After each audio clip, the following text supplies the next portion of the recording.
I'm not saying I did, but I'm saying I may have came across the person that wrote these notes.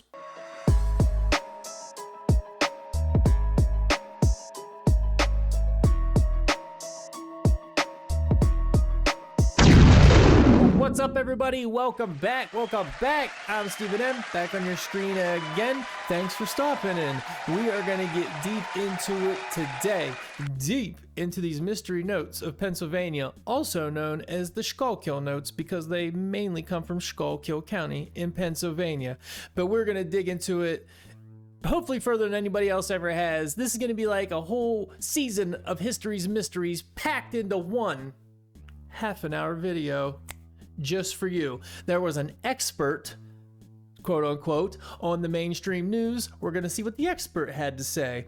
We're going to just talk about the phrase conspiracy theory for a second. We're going to go over the DNA results of the so-called dragon kings, and maybe you are the father. I don't know.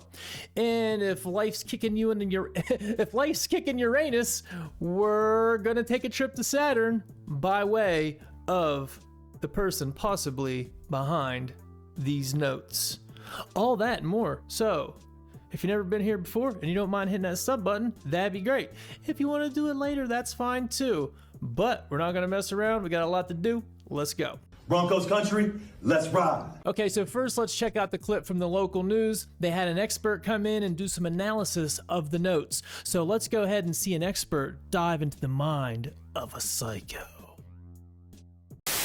Well, there are some new developments tonight in that ongoing I-Team investigation into the so-called mystery notes that were found inside sealed food products as well as a variety of other products. Those notes are also being found in state parks across Pennsylvania.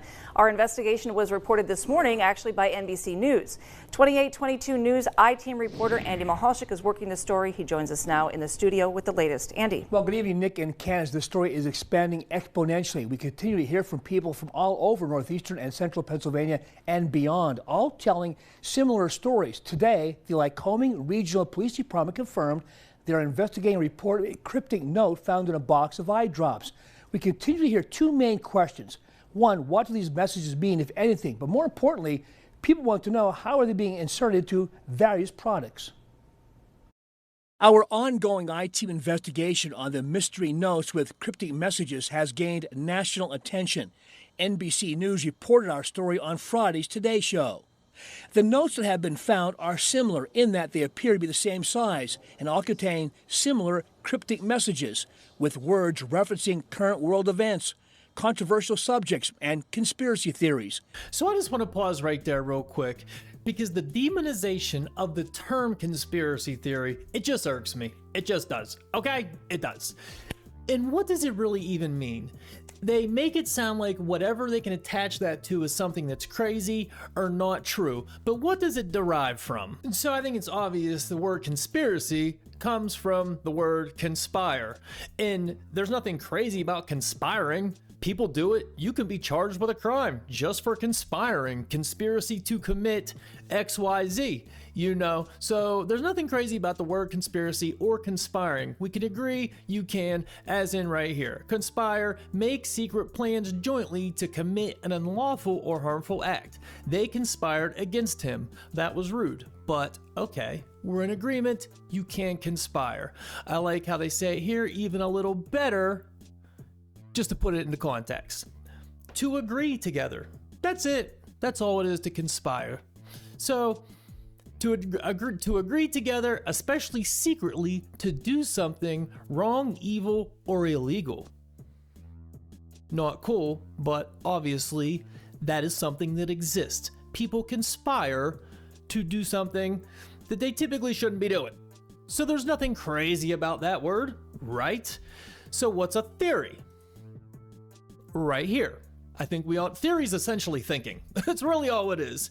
Up top, a theory is a rational type of abstract thinking about a phenomenon, or the results of such thinking. The process of contemplative and rational, keyword irrational, not your rational, thinking is often associated with such processes as observational study or research. So theory is rational thinking. You study or research a subject. So conspiracy theory essentially means you have a theory on people that conspired. People do conspire, and theorizing is essentially thinking. So how did they come to demonize the term conspiracy theory? I've heard the CIA invented the term conspiracy theory just so people don't look into things, because they want everyone just to follow the mainstream narrative, which would make sense.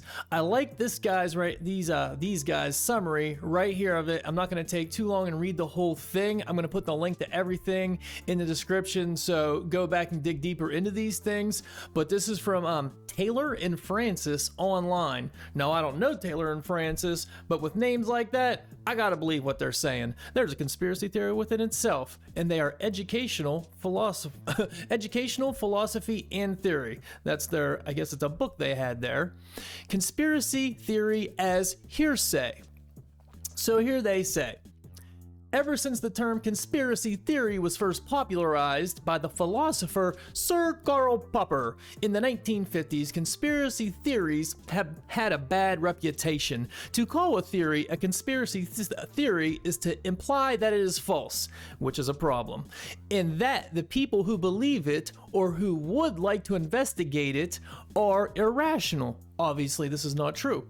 Conspiracy theories are widely held to be held not only false and the products of irrationality, but also to be particularly harmful. Hence, they are widely thought of as a problem, which might be solved or at least mitigated through the intervention of social scientists, psychologists, and even philosophers. So anybody but you. That's what they want you to be. I need to let somebody else do the thinking for me, because I'm not smart enough to theorize on my own. Especially about people that conspire, I suppose. So, the problem is typically thought of as being a quite recent origin, or at any rate, one which has recently been getting worse, especially in the age of the big C of 2020, when conspiracy theories are routinely spoken of as a threat to public safety and even to democracy itself. The threat is to the man, is what it really comes down to. You know, if we gain more knowledge than we're supposed to have, it's a threat to them, not society. Or society is how they would like to rule it, rather, in my humble opinion. I think all of this is mistaken. Conspiracy theories are not a new or growing problem. In fact, conspiracy theories as such are not a problem at all. Contrary to conventional wisdom, we do not have a problem with conspiracy theories. We do, however, have a problem with the term conspiracy theory, along with other related things. And he goes on to talk about that a little bit.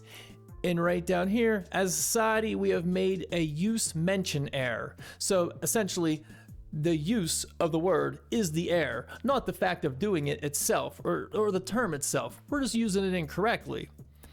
The bad reputation of conspiracy theories is puzzling. It certainly is to me. After all, people do conspire, so that's kind of what I said. I didn't get what I said from this, but he goes on to say something along the lines of what I said. Again, I'm not going to take up too much time reading all of this, but I would highly recommend clicking this link when I put it down there, Taylor and Francis online, and just giving this a little read. There's not a whole lot more to it there, but conspiracy theory as hearsay. Okay, back to the news. The I-Team sent photos of the notes to noted psychiatrist Dr. Matthew Berger from Kingston for his take on the contents of the notes as far as what they might say about the author. We must point out he has no personal knowledge of the person or persons writing these notes. They look to me very much like what we would call schizophrenic writing. And what that means is the writing appears to be what's called loose association. And loose association is a term of art in psychiatry where in the person's mind writing it, it makes sense. But unfortunately for us, it just appears to be random words and statements. Is there anything that stands out in your mind that caught your attention? Well, I think the fact that it's so disorganized, in and of itself, just the grammar and the syntax are so disorganized that says this is the product of a mind that's very disorganized. Okay, I don't know how much this guy really looked at these notes, but this is an example of schizophrenic writing. Does this in any way look like those notes? Those notes are extremely organized, and not only are they organized, I'm surprised how organized they are. It looks nothing like this. As a matter of fact, let me show you some of my writings from back when I did stand-up. This is just two little examples. Absolute messes. When you're thinking a million thoughts a minute, this is, well, more like schizophrenic. I look more like a schizophrenic. I have notebooks full. These little notebooks, I have stacks of them. Full notebooks. I could probably fund a whole comedy career, all writing just like these pieces of paper that I just showed. I mean, am I schizophrenic? I don't know. A doctor probably would say I would, or am, because I swear they just like to call everybody crazy these days and put them all on antidepressants and things. But that's neither here nor there. This is schizophrenic writing. It's nothing like the notes. Here's an example of schizophrenic writing. Here's another example, which looks about like the piece of paper I just held up. This apparently is another example. This one right here. And on the surface, I'm like, well, that's just someone that writes sloppy or maybe a kid. But then you read it, I am not crazy. I am not crazy. I knew he swapped those numbers. I knew it. Has 12 something, one after Magna Carta, as if I could. I mean, you read it. I read the whole thing. You want to pause it and go ahead and do that? I'm not going to read the whole thing now. But this feels like somebody with schizophrenia. Maybe I do have schizophrenia because I really like Scrabble, and this person likes to play Scrabble. So not only are these notes not disorganized, but I was lucky enough to come across this Reddit post where somebody did a textual analysis of notes collected from SchuylkillNotes. Now, SchuylkillNotes is what they're being called because Schuylkill County is a county in Pennsylvania where, might have been where the first one was found. I'm not real sure about that, but it is where most of them are being found at. They're pretty much all through Pennsylvania now, but the bulk, Schuylkill County, and there's not a whole lot there aside from these notes, of course. But this guy's analysis, who I actually talked to in here a little bit, seemed like a pretty smart person, whoever they are. I'm not going to read this whole thing, but again, I'll put a link to SchuylkillNotes on Reddit in the description. But this guy broke down the notes and he went over all of them for sure. And they start with, so they change a little bit time to time, but this is pretty much how they're structured. They come with an introduction, which is some variation of chaos, riots, terrorism, something about that, but it all comes down to what the secret societies control. Then they always go into something about Saturn, and we are really going to get into the whole Saturn thing and what this guy's really getting into with why he talks about Saturn. So then he goes into a list of symbols all the time, like the rings, the crescent stars, things like that. Then talks about the terms of conditioning, the kissing of the rings, the cube, more symbol stuff. But it's always about the same. Talks about the Dragon King's agenda, and none of this is crazy. Everything he talks about, you can easily look up. I mentioned the Dragon Kings in the last video I did, and I did some more digging and I came across this. So in the note, it says that the Dragon Kings are red-headed with elongated skulls, and they were found in Peru, and he says like Turkey and two other places. But either way, get a load of this. Now this guy is, I guess his name's Sem Rinpoche. I'm not 100% sure, but I'll put a link to his website here. Seems like a smart guy. You go over all this stuff, it gets deep in here. He might be a monk. Says monastery down there. Either way, the initial DNA analysis of the Paracas elongated skull released. So the Paracas skulls is what these things are called, not the Dragon Kings. I guess as far as science goes, I don't know where actually the note guy got the name Dragon Kings, but you know, for argument's sake, we'll assume this is what he's referring to. So they found a bunch of these things, and this is about to blow your mind. So Paracas is a desert peninsula located within the Pisco province in the Inca region on the south coast of Peru. As he said, it is here where Peruvian archaeologist Julio Tello made an amazing discovery in 1928, a massive and elaborate graveyard. So this was thought out. containing tombs filled with the remains of individuals with the largest elongated skulls found anywhere in the world. And you can find them at a lot of places, but people do it on purpose. You know, they wrap their heads in all those things. This was a little different though. These have come to be known as the Paracas skulls. I hope I'm saying Paracas right. I don't know Spanish. Lord, I apologize. In total, Teo found more than 300 of these elongated skulls, which are believed to date back to around 3,000 years. A DNA analysis has now been conducted on one of the skulls, and expert Brian Forrester has released preliminary information regarding these enigmatic skulls. It is well known that most cases of skull elongation are the result of cranial deformation, head flattening, and head binding, in which the skull is intentionally deformed by applying force over a long period of time. It is usually achieved by binding the head between two pieces of wood or binding in cloth.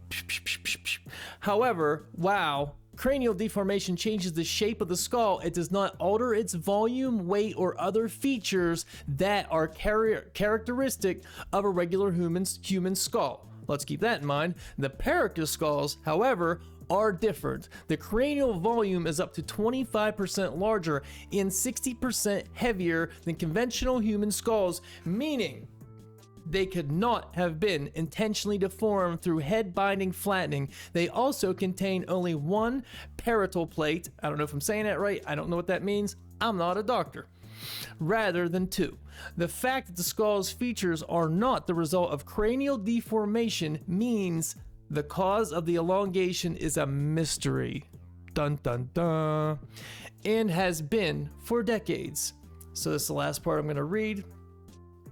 Examples of what these folks will look like. This right here. It had mtDNA, mitochondrial DNA. Again, not a doctor, biologist, but either way, it had mtDNA with mutations unknown in any human race, primate, or animal known so far. But a few fragments I was able to sequence from the sample indicate that if these mutations will hold, we are dealing with a new human-like creature very distant from Homo sapiens, Neanderthals, or Denisovans, if that's how you say that. I always kind of wondered. Either way, you know what I'm saying. So essentially, these Dragon Kings, the Paracas skulls, are not any human that we know in existence. So again, we're calling this guy with the notes a conspiracy theorist. He has a mental illness, schizophrenia. Everything he speaks about, you can easily find and research for yourself. Now, are these things running the world? That's subjective. I'm not saying yeah to that, but I'm saying everything he talks about does exist. Okay, now let's see what the second expert has to say. As we reported earlier this week, we also contacted computer expert and engineer Spencer Rappaport to analyze the wording on the notes. That analysis is ongoing. Now, the I-Team has been contacted by people from all over the region. Oh, so I'll keep you updated on that. And they go on to say the FBI is on the case. Now, there was another news segment where they let somebody from the public speak, and I'm surprised they even let this part on the news, and I'll just play that part. I'm not going to play the whole thing because they pretty much just say the same stuff over again. But listen what this lady has to say. Now, people from all across the area continue to reach out to the I-Team with theories about what is going on. We spoke to a woman from Luzerne County who says she found a note several years ago in a box of cookies and didn't know what to make of it. She then saw our recent reports and has been analyzing the notes in those reports. She describes herself as a very intuitive person. She did not want to be identified, but wanted to weigh in. So I actually think this is one of the most important aspects of this story. I think that this person themselves, could be someone that is labeled in our society as having some sort of a mental issue. But the way that this is written, this person is actually very intelligent, very up to date with, things that throughout our history that are definitely easily investigated, and just things that are going on in our present day. Hey, shouts out to Beth for being open-minded. How about it? Because it doesn't take a lot to realize you can't just look up all these things somewhere. And here's a question. If all this secret society talk in these notes is so crazy and it is conspiracy theories, then why would JFK have brought it up in a famous speech? The very word secrecy is repugnant in a free and open society. And we are, as a people, inherently and historically opposed to secret societies, to secret oaths, and to secret proceedings. We decided long ago that the dangers of excessive and unwarranted concealment of pertinent facts far outweighed the dangers which are cited to justify it. I'll put the link to the rest of that down there, but you heard what he said. Secret societies, and you see what happened to him. So, I mean, I personally kind of think that might have had something to do with it. You know, he wasn't a fan of the way things were working, and he goes on in that speech to talk about how the press should be more honest and open and not hide things from the American public.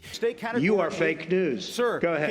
I mean, it gets pretty deep. If you never heard it before, it's worth listening to. Like I said, I'll try to put a link in the description for that. So here I found this also on Reddit, and I'll put a link to this as well. Somebody broke down one of the notes like I did in the last video, so I'm not going to read this whole thing, but you know, like I just said in one of the notes, that JFK and Lincoln, which I got to find something on that, warned of secret societies. So, you know, obviously just did because we just heard it. But I was scrolling around Reddit, looking around for some info, and somebody put a link here to this, and I read this and it blew my mind. Now obviously I have no proof of who wrote this, but it reads exactly like the person writes those notes. It talks about all the same things. I don't know why all these notes are ending up on Reddit, but I think there is a chance whoever wrote this is a part of those notes or the person that writes these notes. I'm telling you, this is gonna blow your mind, and if it don't, I don't know, you weren't paying attention. But let's check this out and tell me what you think. The Abrahamic religions are a veiled form of Saturn worship. Of course, many things in society are actually veiled forms of Saturn worship. So the reality is that we're all worshiping Saturn at some point or another, even though most will go through their entire lives completely unaware of this. The elite group that is guiding the saga of planet Earth has been doing so for thousands of years, guiding the planet of Earth. Since the time of Mesopotamia and the Sumerian god by the name of El. So the Sumerians are involved. That ties with everything. El is Saturn.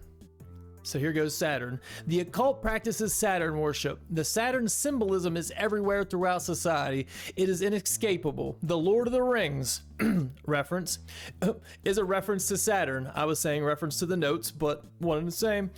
As well as the symbolism behind wedding rings. The halo that is often depicted over the heads of religious figures in art, also a reference to Saturn's rings. All things that are in the notes. There are several corporate logos paying tribute to Saturn, from Nike to Nissan. He mentions Nike and Nissan specifically in those notes. Then of course there is the cube, also mentions in the notes, which is the link to the Saturn worship hidden within the Abrahamic religions.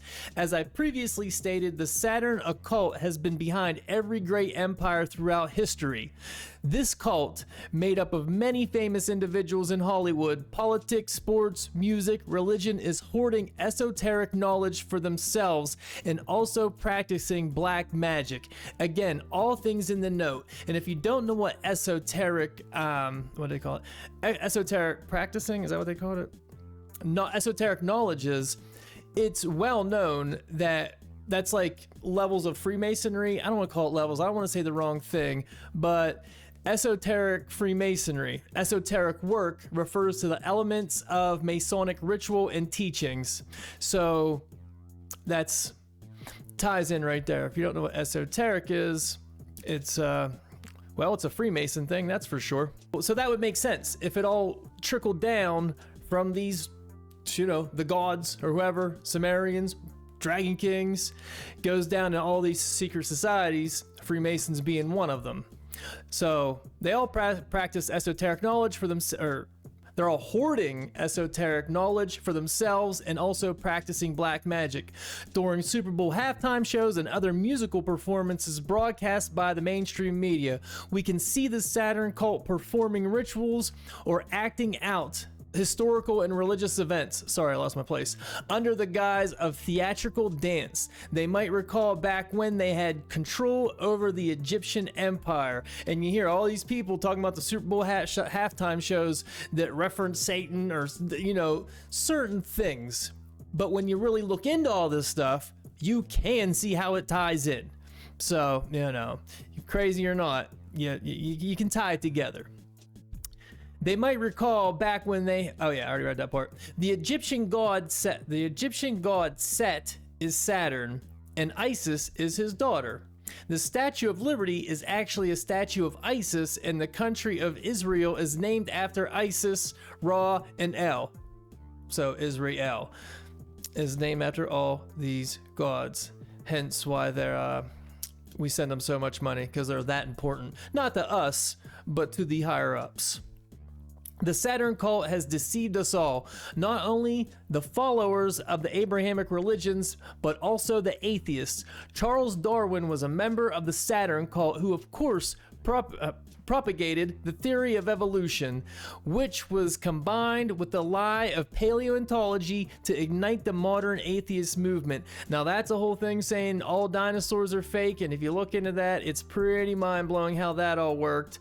That's a whole other video within itself, but I would say check that out. The occult has less respect for atheists than Christians even, for atheists are blind to the intelligent design in the sacred geometry, making up material reality as a result of listening to the lies propagated by insincere cult members pretending to be atheists themselves. Huh? Sounds like a certain political party I know of, if you know what I mean. Again, this all goes back to the black cube of Saturn, which we're going to get further into a little bit here. Recent photos of Saturn from NASA show the cube on the north pole of Saturn, known as the hexagon storm. How did ancient civilizations know of the black cube of Saturn? Or how did they know astrology as much as they did, period, realistically? Kind of mind-blowing. Muslims take a pilgrimage to the Kaaba in Mecca, which I'm sure a lot of you guys have seen, this huge black cube that they all run in circles around, hence like a ring of Saturn.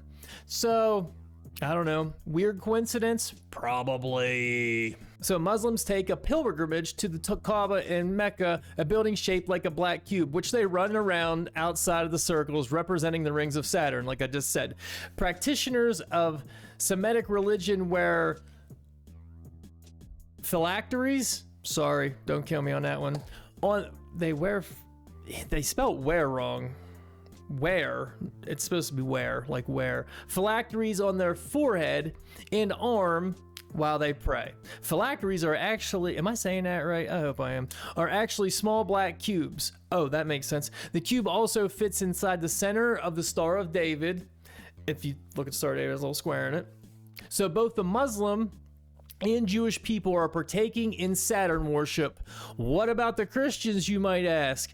What is the representation of Saturn? It is the cross. The cross is a cube that has been unfolded. There you go. And they set it on fire. I feel that the God of the Bible is none other than El, Set, Kronos, that is Father Time himself. Both Satan and Santa are also derived from Saturn. In fact, Christmas is actually the pagan holiday Saturnalia. Laugh and call me a conspiracy theorist if you wish, but everything here is true. Now, does that not sound just like the guy that would write those notes? Everything he talks about is lined up right in here. Guy, girl, let's not be sexist about this. Come on, folks, it's 2024. Let's be progressive. But whoever wrote those notes really talks a lot like whoever this person is, and a lot of these notes end up on Reddit, like I said. And it's not like they're crazy for talking about these black cubes, that's for sure, because they are everywhere, as you can see. They're in so many major cities across the world. I can't even name them all, but here's a couple. This one, I might mess up where these ones are at, but I think this one's in the Alamo. This one's in Ann Arbor, I'm gonna say. This one's in NYC, and this one right here is out in Ohio. So they're everywhere. What do they mean? Why would so many artists do that? And most crazy people, like I just said, oh, it's because they're worshiping Saturn. I mean, what else is it? I don't know. Weird coincidence? I don't know, the same artist? No, it's not the same artist. I don't know, but there's the black cube that's being referenced. That is what everybody is worshiping, and most religious people on accident, which comes to another even crazier point. Project Bluebeam, which according to late journalist Serge Monest, I don't know what his name is, Monest? NASA is planning on projecting giant 3D holograms of religious figures into the atmosphere to initiate a spiritual apocalypse among world religions.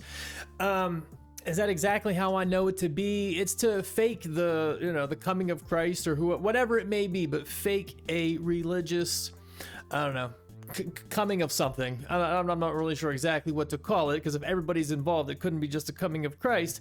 But if everybody in a roundabout kind of way is worshiping the cube of Saturn, would this make sense? I know for decades people have been talking about, oh, the government's hiding aliens. Oh no, they're hiding UFOs. They're hiding spaceships. They know something. They don't want to tell us. And all of a sudden, the last couple years, they've really been pushing it. And nobody's even paying attention now because no one trusts a single word they say. But all of a sudden, all these UFOs, all sightings from naval officers and, whatever, people in the Air Force, maybe it was, all types of different things. They have people coming out saying they're seeing UFOs.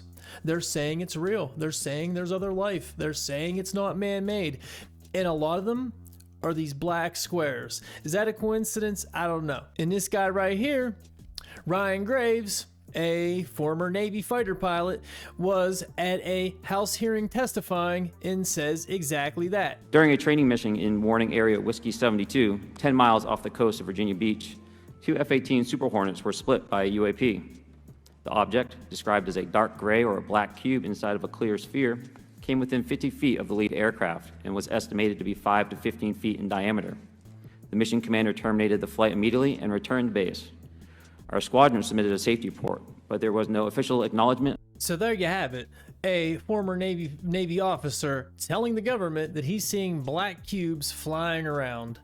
So with all that, tell me what you guys think. I wrapped it all up just to give some insight into what these notes are really talking about, and I want to give a better understanding to everybody really, and a little bit of a response to the expert who just writes this off as schizophrenia. So go ahead and tell me, do you think it's just schizophrenia? Do you think that expert is correct? Do you think Beth had a point, the lady that commented on and said, you could find all these things? Do you think there's any truth in the things I said? Tell me if you think JFK, or why you think JFK would have said what he said. Do you know the exact reason? Let me know your thoughts, feelings, and opinions. Thank you for watching. I'm wrapping her up. If you didn't hit that sub button, do me a favor and hit that sub button. If you liked the video, go ahead and hit like on the video. And if you didn't like the video, just keep it moving, because I don't want no beef with you. That's all, folks.